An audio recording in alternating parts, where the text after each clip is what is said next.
السلام عليكم ورحمة الله.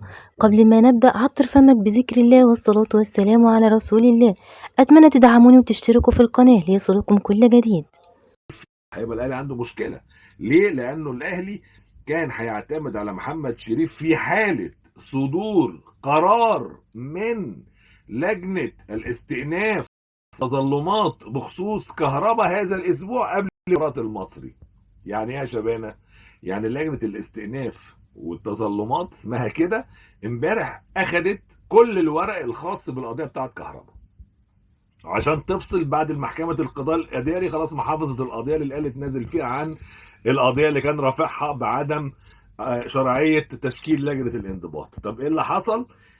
انه لجنة التظلمات اخدت الورق امبارح وبتذاكر عشان تاخد قرارها. طب امتى يعني هتاخد قرارها؟ انا متوقع يوم الثلاث بكره او بعده هتجتمع اللجنه وتصدر قرارها فيما يخص محمود كهربا. لكن السؤال هو طبعا واخد 12 مباراه من الانضباط، هي عندها 4 تظلمات. والموضوع بتاع حسين الشحات هنتكلم فيه. الاربع تظلمات دول، واحد من كهربا بيتظلم عن عقوبته بالايقاف 12 مباراه والغرامه مليون جنيه. الحاجه الثانيه، الاهلي متظلم على عقوبه كهربا، انه بيقول لك انا النادي بتاعه العقوبه دي غلط. الاهلي نفسه متظلم عن عقوبته هو، لانه لجنه الانضباط عامله عقوبه على الاهلي، ما اعرفش غرامه 200,000 جنيه حاجه كده بسبب هتافات جمهوره. زائد التظلم الرابع اداره الزمالك عاملاه عشان رئيس النادي واخد 300,000 جنيه غرامه بسبب تصريحات لي ضد كهرباء وايقاف عن الحضور المباراه، اعتقد 3 او 4 مباريات. فهي خدت التظلمات دي عشان تاخد قرار. كل التانيين مش الناس مش مهتميه بيهم ومهتميه بكهرباء.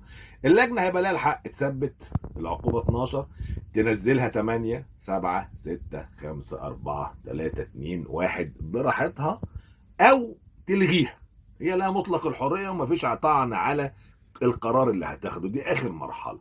طيب، السؤال اللي بيفرض نفسه، ما هو حسين الشحات اتوقف مباراتين في ماتش بيراميدز بعد الموقف بتاع محمد الشيبي، ولعب امبارح. مش لعب امبارح حسين الشحات الماتش بتاع آه، الداخليه؟ لعب. انت عارفين حسين الشحات نص العقوبه عدى؟ يعني الماتش الاخير بتاع المصري في الدوري كده كده ما لعبش، الراجل كان مريح الاساسيين وهو واخد ماتشين ايقاف. فتوقف، فهو ما لعبش ماتش المصري، فده اول مباراه وخد ماتشين ايقاف بعد مباراه بيراميدز. الماتش التاني لازم في الدوري. ليه؟ لانه السيستم في اللائحه السنه دي بيقول لك ايه؟ ان حالات الايقافات بتستقل كل بطوله على حده. انت خدت انذارات في البطوله دي وحصل ايقافات، حصل حاجه، كل مسابقه منفصله عن الاخرى. وقفت هنا 5 ماتشات تلعب التانية، يعني ممكن تبقى موقوف هنا 4 ماتشات، تاني يوم عندك كاس، موقوف في الدوري تلعب الكاس عادي جدا. موقوف في كاس السوبر مع انه ماتش واحد بيتلعب، خدت طرد او خدت بتاع، لما ربنا يحييك ويحيينا وتلعب سوبر جديد تتوقف فيه. زي محمد عبد المنعم بيلعب كل ماتشات الاهلي، الناس فوجئت انه مش موجود في الكاس. ليه كان موقوف في الكاس من طرده في مباراه بيراميدز برضه؟ فانت بتتكلم كل بطوله على حده. طب لما لجنه التظلمات تاخد عقوبه كهرباء الازمه دي كان ماتش اهلي وزمالك في الدوري، اللي هو الهتاف اللي حصل والناس ما احتجت عليه، ده كان في شهر يناير اللي فات في الدوري.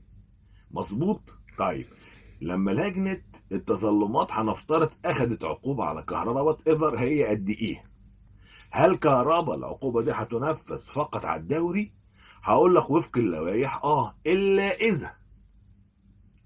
اذا اللائحه بتقول ايه؟ ان كل بطوله مستقله في ايقافاتها على حده، الا اذا كانت الخطأ جسيم ويستوجب جزاء تأديبي 8 مباريات فأكتر. يعني إذا خدت عقوبة 8 ماتشات فأكتر تتوقف ال8 في كل المسابقات.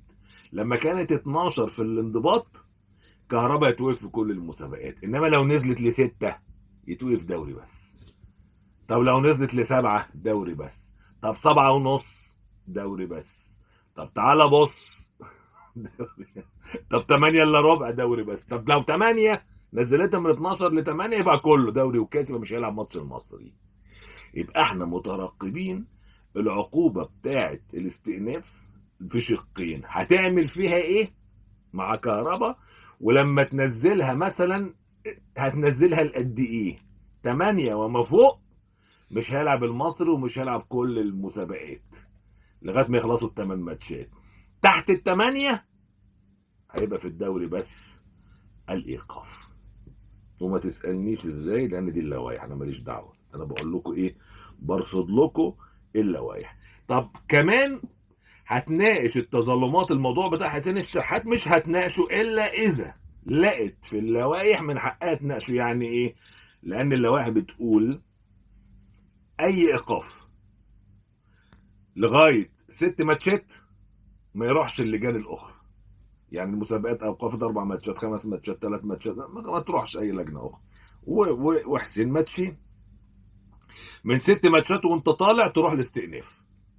200,000 جنيه تروح الاستئناف، لو عليه غرامه 200,000 جنيه وانت طالع. اقل من 200,000 جنيه ما تروحش الاستئناف، مش من حقك. لكن في بعد مهم، ان المتضرر مش الجاني، مش اللي واقع عليه العقوبه اللي هو حسين الشحات، مش هو المتضرر ورايح للاستئناف. ده المتضرر المجني عليه اللي هو الشيبي، اللي واقع عليه الضرر واللي بسببه اتعاقب حسين الشحات.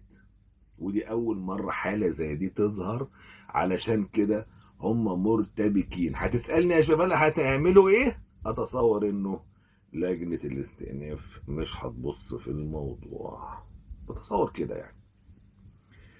وهنشوف الفتره الجايه ايه اللي هيحصل. انما انا متوقع انها تجتمع 3 أو 4. يعني هم خدوا الورق امبارح، النهارده اقول هيقروا فيه، يبصوا فيه، يبصوا على اللوائح، هيدعوا الاجتماع يا بكره يا بعده، يا 3 يا 4، يعني اللوجيك يعني. فاكيد قبل مباراه المصري كل الحاجات دي هتظهر.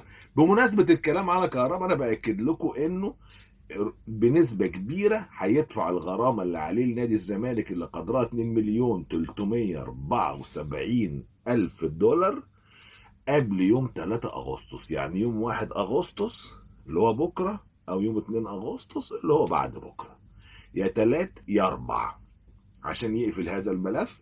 لان يوم 3/8 اللي هو الخميس الناس في الفيفا هتجتمع عشان تشوف كهربا عمل ايه في هذه العقوبه.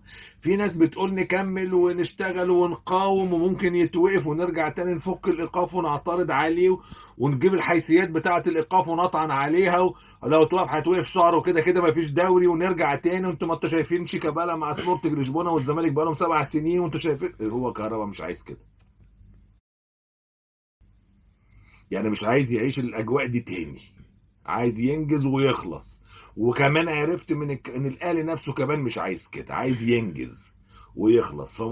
انا متوقع، والاخبار اللي جايالي انه هيسدد يوم بكره او بعده ويغلق هذا الملف نهائيا. خصوصا ان هم لما طلبوا رقم حساب نادي الزمالك من الاتحاد الدولي، بعت لهم الاتحاد الدولي هذا الرقم، هو رقم ضمن من الحسابات البنكيه بتاعه نادي الزمالك.